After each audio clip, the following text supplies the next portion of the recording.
Kürdəmir şəhər 3 saylı tam orta məktəbin 11-ci sinif şagirdi Gülçin Kərimova bu ilki buraxılış imtahanlarında maksimum bal toplayıb. Gülçin bu uğrunu müəlliməsi Günəş Xusiyevaya və valideynlərinə borclu olduğunu bildirir. O artıq öz ixtisasını da seçib. Belə ki, Gülçin gələcəkdə tibb universitetinə daxil olaraq oxuyub həkim olmaq və elinə, obasına bu sahədə xidmət etmək niyyətindədir. Məktəbə ilk başladığım vaxtdan bəri dərslərimə xüsusi diqqət yetirirdim. Heç bir fənni bir-birindən ayırmır, hamısını yerli yerində oxuyurdum. Lakin 9-cu sinifə çatanda mən qərar verdim ki, həkim olacağam və kimya, biologiya, fizika kimi bu ixtisasa aid olan fənlərə xüsusi diqqət yetirdim. Bəli, 11-ci sinif buraxılış imtahanında maksimum nəticəni əldə etdim və buna görə mən Günəş müəlliməyə, valideynlərimə və mənə dəstək olan hər kəsə təşəkkür edirəm. Gülçinin müəlliməsi Günəş Xudiyeva deyir ki, bu uğur təkcə Gülçinin deyil, bütün müəllimlərin və ümumilikdə bütün məktəbin uğurudur. Gülçinlə yanaşı sinifdə 8 nəfər də 200-dən artıq nəticə göstəriblər.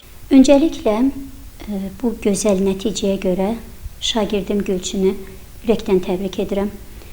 Bu nəticə təkcə onun ailəsinin uğuru deyil, məktəbimizin, müəllim heyətinin, bütövlükdə təhsil sistemimizin uğurudur. Gülçin dərslərində olan məsuliyyəti, marağı, eləcə də mütaliə olan marağı, diqqəti ilə həmişə seçilib. O təkcə dərslərində deyil, eləcə də sosial layihələrdə, məktəb tədbirlərində də həmişə fəal iştirak edirdi. İlk öncə məktəbimizi və onun 300 bal toplamış Gülçin şagirdimizi təbrik edirəm, onun müəllimlərini, Günəş müəlliməni təbrik edirəm.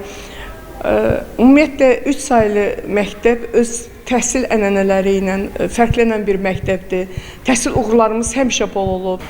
Bu aldığım xəbər mənim üçün çox qürur verici bir hissdir. Bu hissi yaşadan Kərimova Gülçinə, valideynlərinə və üzərində əməyi olan bütün fən müəllimlərinə öz təşəkkürümü bildirirəm. Qurban Vidadioğlu, Aqil Əsədov, Bu Gün İnformasiya proqramı üçün.